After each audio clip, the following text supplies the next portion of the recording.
आपण 22 तारखेला तिकडे काळाराम मंदिरात जातोय। त्या काळाराम मंदिराचं एक वैशिष्ट्य आहे की एक राम मंदिर तिकडे उभं राहते अयोध्येमध्ये। अभिमान आहे आपल्याला, आनंद आहे, कारण याचसाठी केला होता अट्टहास।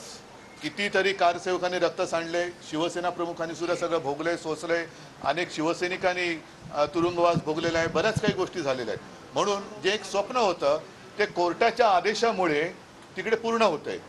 कोर्टाला सुद्धा 25-30 वर्ष लागली, कारण मधल्या काळामध्ये आपलं युतीचं सरकार येऊन गेलं, वाजपेयीजी पंतप्रधान होते, त्याच्यानंतर हे 5-7 वर्ष म्हणजे अजूनही आहेत थोडे काळ, पण वेगळा कायदा नाही करू शकले। कोर्टाच्या आदेशाने होते तर त्याचा आनंद आहेच, पण त्याच वेळेला तो आनंद व्यक्त करण्यासाठी आपण काळाराम मंदिरात जातो आहोत।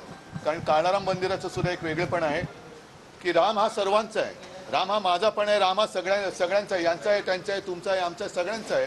आणि मला सुद्धा त्या मंदिरात प्रवेश मिळाला पाहिजे याकरता बाबासाहेब आंबेडकरांनी, डॉक्टर बाबासाहेब आंबेडकरांनी सत्याग्रह केला होता। ते एक वेगळे स्थान आहे। आणि तिथे आपण काळाराम मंदिरात जाऊन रामदर्शन घेणार आणि गोदातीरी आरती सुद्धा करणार आहोत आणि दुसऱ्या दिवशी आपली सभा होणार आहे। तर सभेला सगळे या, मग तेव्हा मला बोलायचं ते मी बोलतो। आणि 13 तारखेला मी मुद्दामून कल्याण लोकसभा मतदारसंघात शाखा भेटी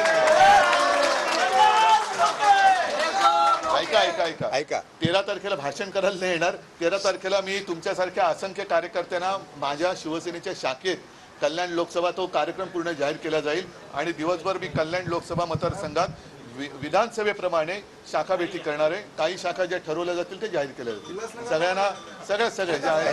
सगळ्यांना धन्यवाद देतो, शुभेच्छा देतो। जय हिंद, जय महाराष्ट्र।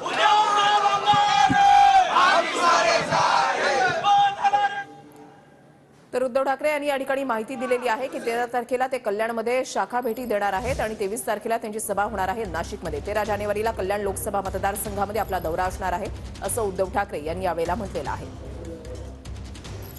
आणि घोषणा करत असतानाच त्यांनी सत्ताधाऱ्यांवर सुद्धा टीका केलेली आहे। काही जण बाहेर भटकंतीला गेले तसा टोला ठाकरेंनी लगावलेला आहे। सर्व कट्टर एकवटले तर लढाई सोपी जाते, बाहेर गेलेल्यांना आता परत घरामध्ये घेणार नाही असं उद्धव ठाकरे यांनी स्पष्ट केलं।